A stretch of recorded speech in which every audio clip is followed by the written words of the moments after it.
Hi, good evening, ladies and gentlemen. We're going to today talk about what the startup innovation ecosystem means. And I have two gentlemen here with me.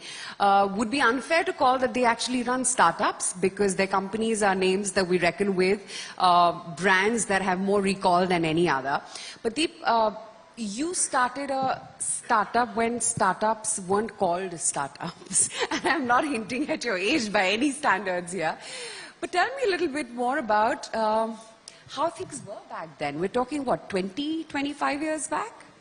That's really a backhanded compliment here. But anyway, we like to say at work that we're a 23-year-old startup. 23-year-old. We like to say we're a 23-year-old startup. It's really important because I think the minute you stop thinking like a startup, complacency sets in.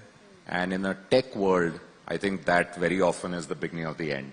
But to answer your question, things were very different. I don't know how many people around were there in their working life in 2000. That's when I started to make my trip. And it was a very different scenario. Possibly in that wave, we were the last company to get funded.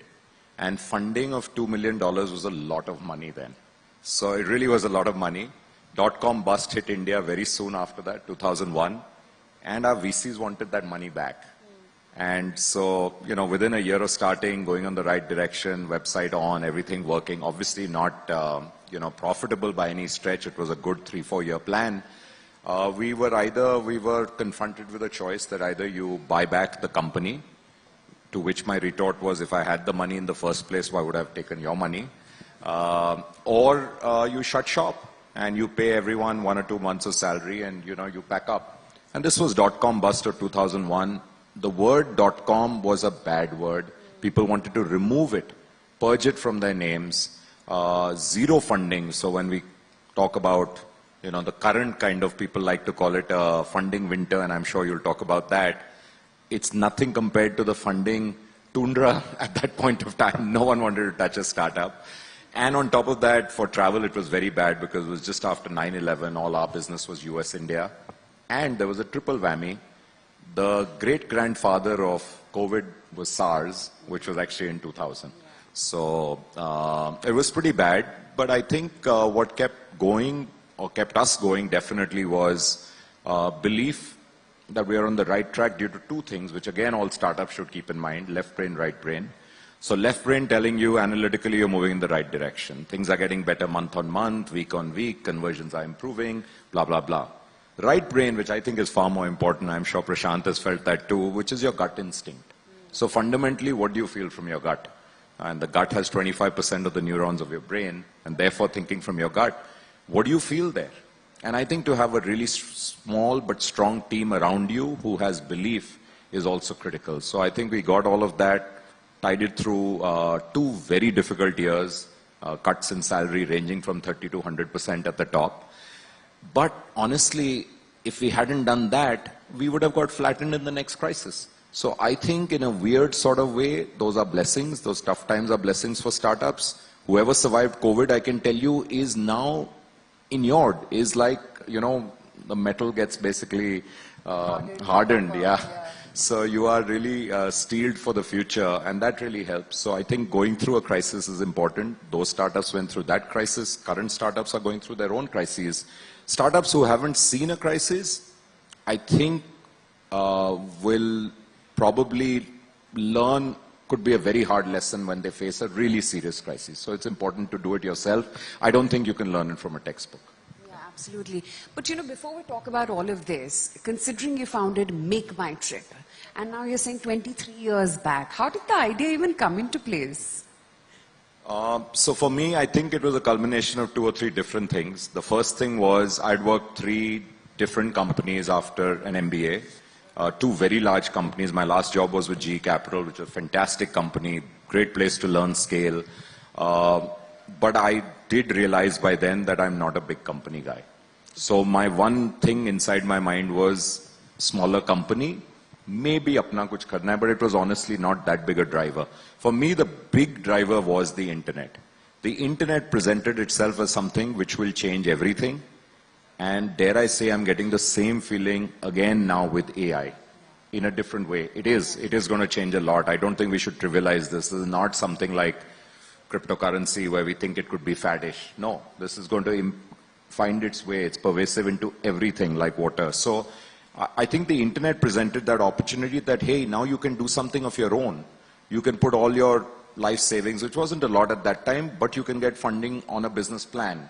You don't have to set up a factory or something else, something which needs tons of capital. This seemed like something which no one has done. So therefore, you are as good or bad as anyone else. And maybe there was some confidence, misplaced or not, I don't know, which came from the fact that, you know, you've gone through some companies which are really good, learnt a lot, your MBA arms you with a degree, and I think that's what I say to all young entrepreneurs. You know, do it when you're young.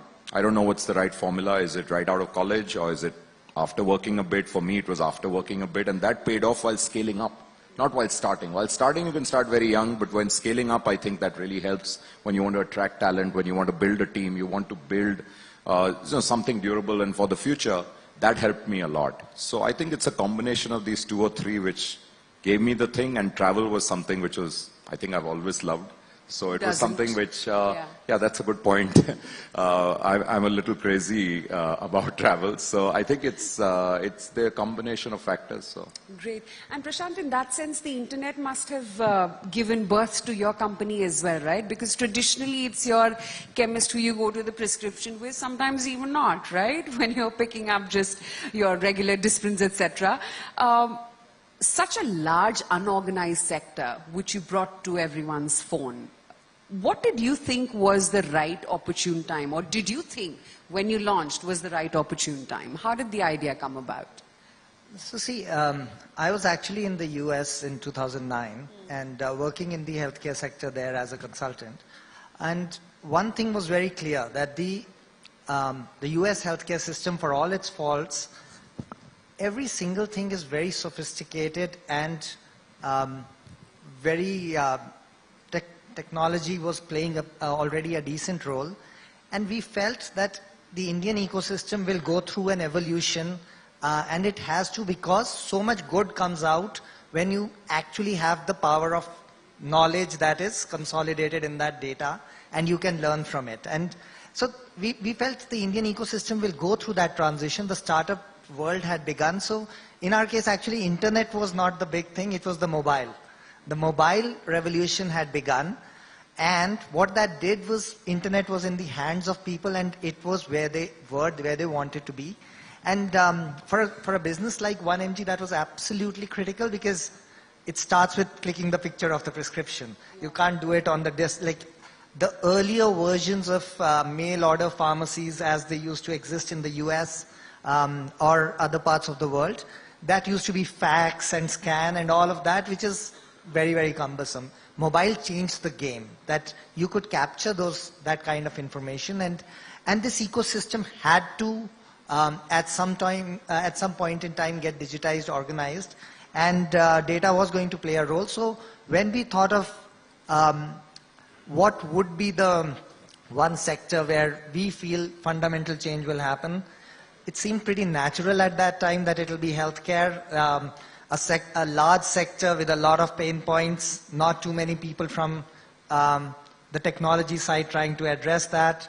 And the more we spent time at it, the more we got excited by it. And then the way it works is that almost, at least in our case, it wasn't like we came with that this is going to work. We came with a hypothesis, but most of the journey was about learning, keep on understanding what is going on, how it can be done better. And one of the most fundamental learnings for us was that the big problem in healthcare, not only in India, but probably around the world, is that, see, it starts from a fundamental point.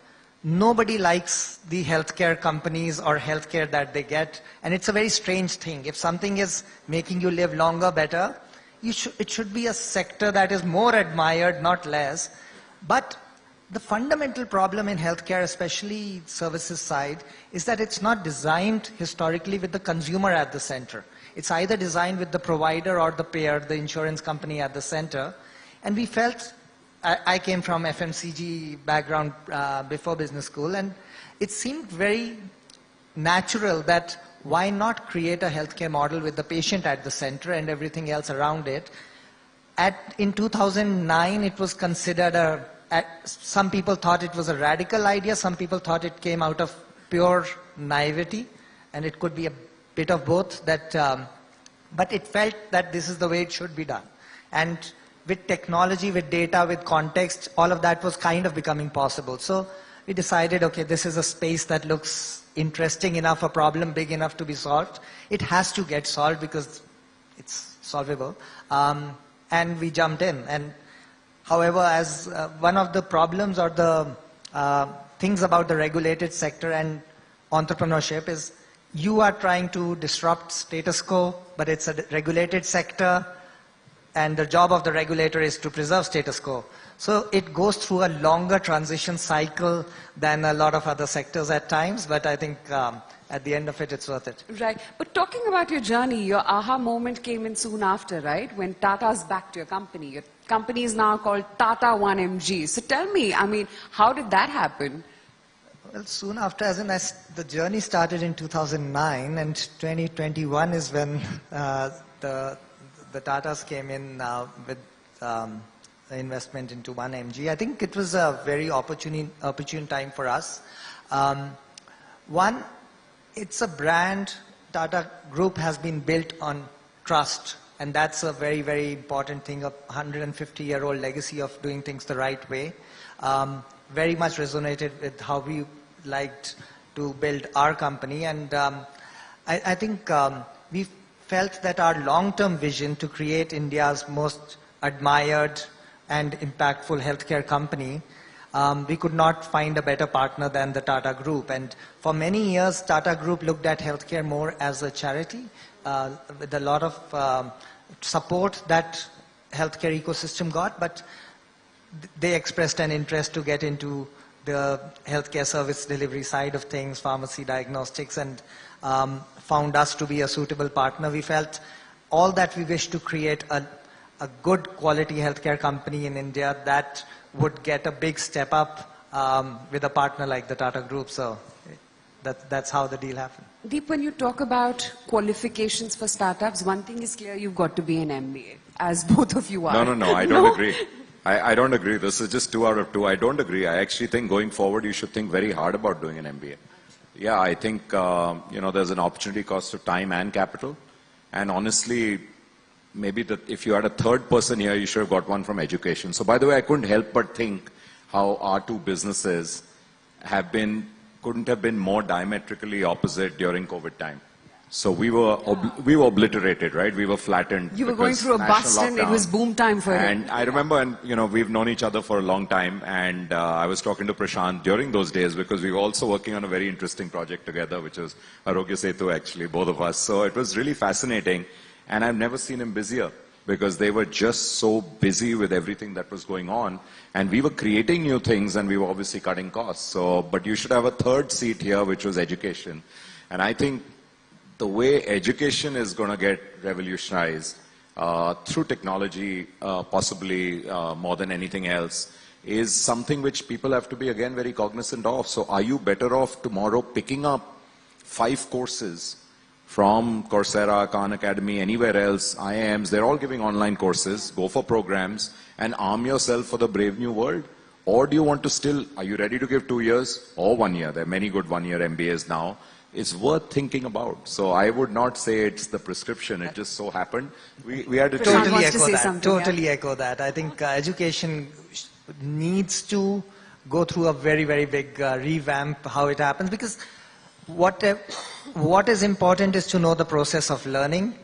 Whatever application you run would be outdated by the time you hit the market anyway. Yeah. I think everything is just getting reimagined in ways that is hard to fathom also. Every minute. Yeah, absolutely. Skills that you will require to navigate the new world, online or any other world, are fundamentally changing.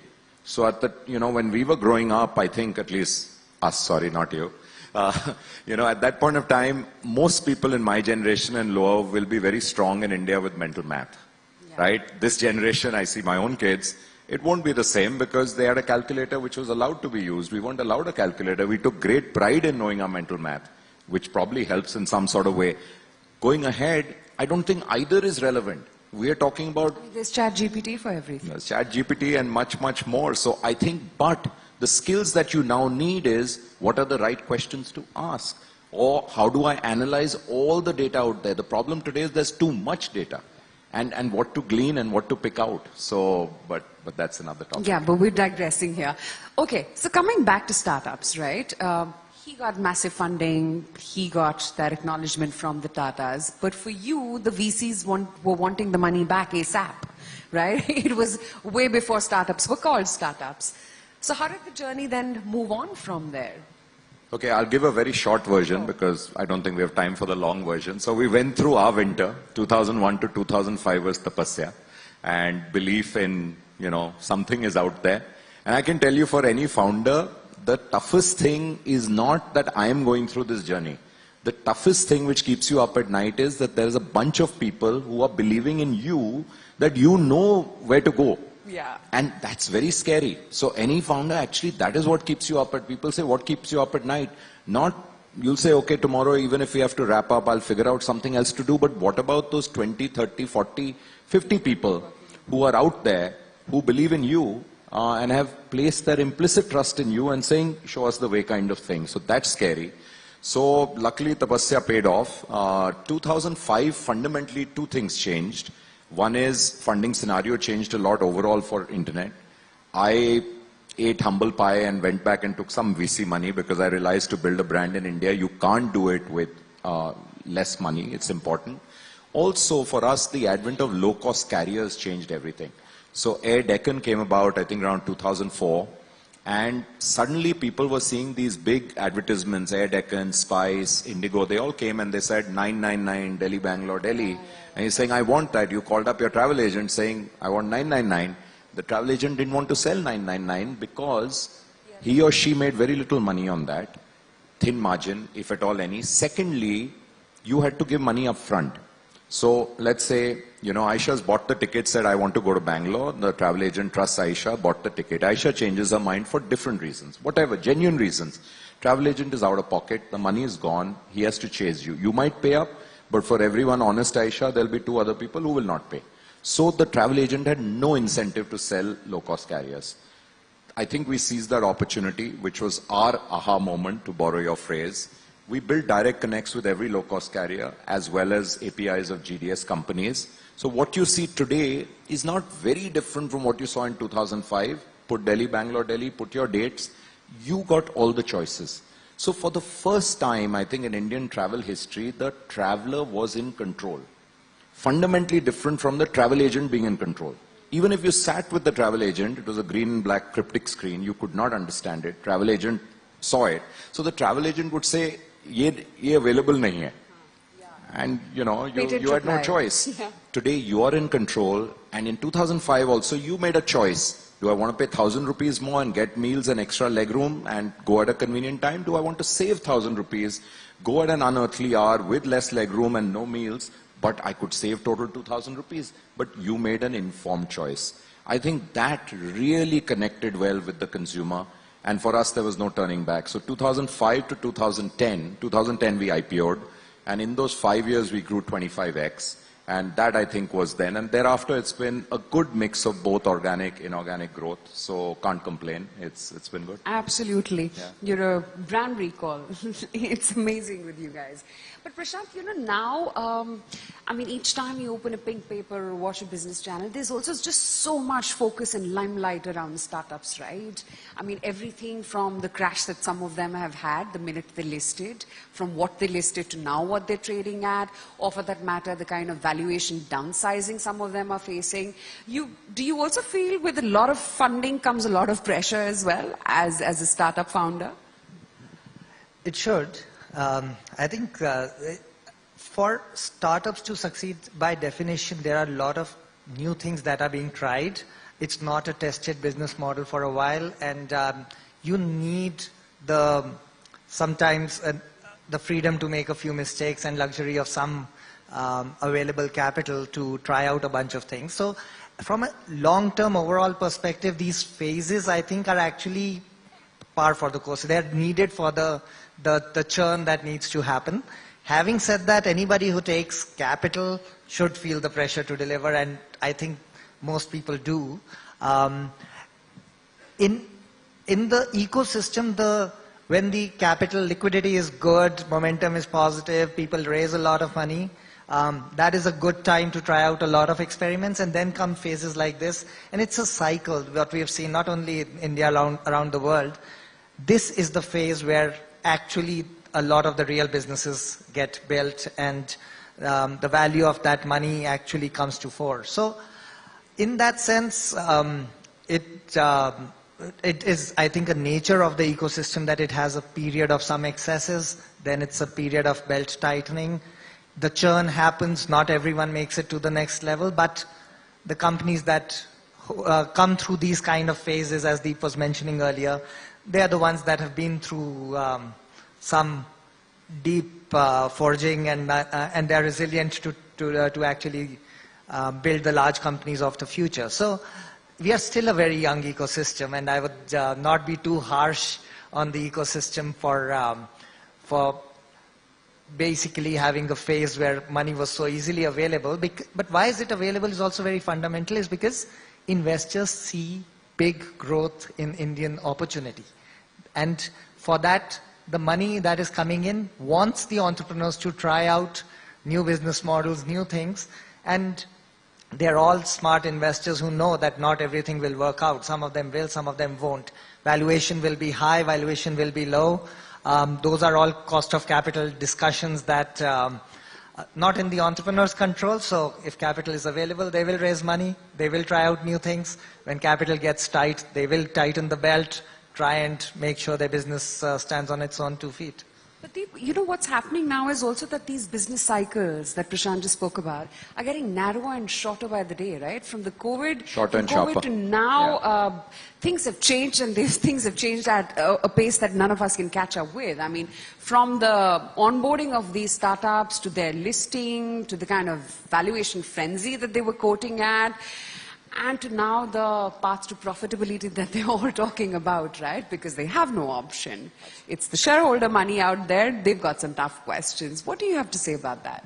Yeah, and just before that, so I think Prashant made a great point, and it's not just startups. We love reading the headlines, and you and your group companies put them out there, and we have these big headlines, and people say, oh my God, so much money a little company has raised. Let's not forget that the largest companies in the world, through COVID and beyond, and tech companies particularly, the largest FANG companies or whatever you want to call them, each one of them has committed the same mistake that startups commit. Each one of them went and over-invested. You saw 2 quarters of COVID and you said, oh my God, everyone's spending so much time online now, so much more time, there's nothing else to do.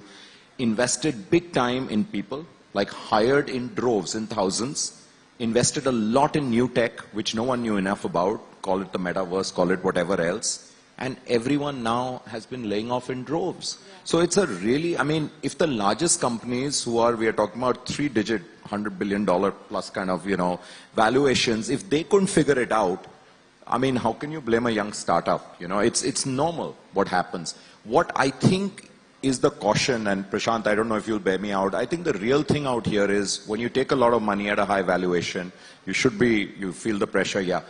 When you somewhere wittingly or unwittingly hand over the decision-making powers to the big investor. And it works both ways. The smartest investors, and I've known now many private sector 4 investors very closely, and then many public market investors, the best investors, particularly in the private space, are those who know what they don't know, and they are backing you because you know how to run your business. They don't fool themselves for a minute that they know Prashant's business better than him, even if they can write a massive check or my business better than me. They know it. They are the best investors. They speak very little in board meetings, maybe 1 or 2 things, and those are worth listening to, honestly. But somewhere entrepreneurs also start giving up. Because you have this big investor coming with a big reputation, coming sitting on your table, who's given you a check of maybe $100 billion, $50 million, you just somewhere think that the guy knows more than you. Not at all. He knows more than you about the universe about of the spending, money. Yes. about money business. Yeah. He or she doesn't know about even a small percentage more than you about your business. So never give that up. And the investor actually doesn't want you. Now that shift, balance of power starts happening. And suddenly someone else is making decisions saying, higher, higher, higher, and you're saying higher. And then you will be firing. And then I've spoken to at least half a dozen entrepreneurs. They're saying, you know, they forced our hand. And it's bullshit. Why did your hand get forced in the first place? You believed in your business. So I don't condone anyone. There you shouldn't have, because you should have said, hand on heart, do I really think I can grow into this revenue? But hang on, I gave them this business plan. Somewhere it got jacked up 50% or 40%, and I signed off on it. Uske baad aapki shaamat hai, because you've got to now deliver on that plan. So I think that is where people lose the way. So part to profitability is inevitable. People won't keep funding, I think, forever. There's a premium on growth, but that shifts very quickly, and it shifts when you get a tough time to invest. Because then everyone says, hey, fend for yourself, this is how much money you've got. Again, every entrepreneur, I think, has to have a very clear business plan where he or she can genuinely, hand on heart, say, I can deliver this with this much of capital. You get extra capital, please take it and put it away in a safe deposit box, in a locker. I like a safety of, I've learned it the hard way, maybe a full year. When people say, and I meet a lot of young entrepreneurs, one a day actually at least, and how much money do you have in the bank? And he says, oh, I've got 6 months, so plenty of time. I said, no, 6 months will dry up faster than you know. When the potential investor knows that you've got 6 months, you're in trouble, because then negotiation changes a lot. Please have a year, and then you start this thing. It's unfortunate, but that's the fact of life. Put that away, but deliver on your own plan. And your plan was to turn profitable in 4 years or 5 years or 3 years or 6 maybe. But normally it's 4 or 5 years. And if you can't do it in that much time, then, you know, it might not last forever. You won't get easy money forever. So I think you have to be very cognizant of it. I'll give you a small example. Pre-COVID, just in the beginning of COVID, we were minus 70 million in that year in terms of operating loss because of COVID. This last quarter, we reported just last month, actually, yeah, in May, and we reported plus 70 million. So actually a swing of $145 million with the same, we recovered, we were 6 billion gross, but there was no other choice. Did we you had have to cut do jobs during COVID? It was horrible. It was very, very tough. There was some horrible, the worst thing, again, I think any founder will ever have to do is let go of people. Yes, in COVID we did have to. Our revenues were down 96%. We let go of 10% people, and that hurts even till date. We can do it in the nicest possible way. You can take care, but the fact is you let go, and that's on me. I can't put that on anyone else. I have to take blame for that, or me and my co-founder have to take blame for that. The worst thing, that is your low. And therefore you learn that lesson. I will never over-hire again. Now, any extra hire, you're saying, do we really need a person?